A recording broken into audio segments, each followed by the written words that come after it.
Well, Ukraine's President Volodymyr Zelensky has visited troops in the Kharkiv region of the country's battered eastern front line. It's the first official trip outside of the capital since Russia's invasion began. Let's speak with our correspondent Joe Inwood. Joe, morning to you in Kiev. What does this tell us about the state that the war's in, the fact that he's making this visit?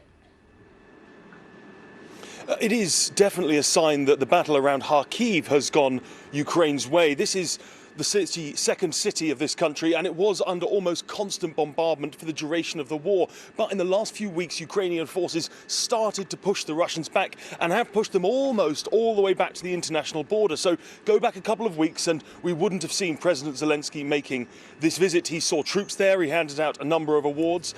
But it is worth saying that the battle for Kharkiv is not over.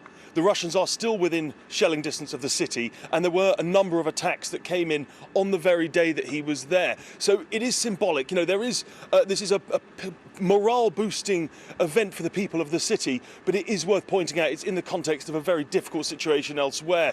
In the east of the country, this place called the Donbass, in Severodonetsk, the city there, the bombardment is getting more and more intense, and the Ukrainians are struggling to hold on. Joe, with the latest from Kiev, thank you. Well, staying with Ukraine, because the band, that Ukrainian band that won the Eurovision Song Contest a couple of weeks ago, Kalush Orchestra, they've sold their trophy that they won at an auction for $900,000 to try to raise money to help with the effort in the war in Ukraine. Well, the sale coincided with the band's appearance at a charity concert for Ukraine in Berlin. The funds will be used to buy drones for the army.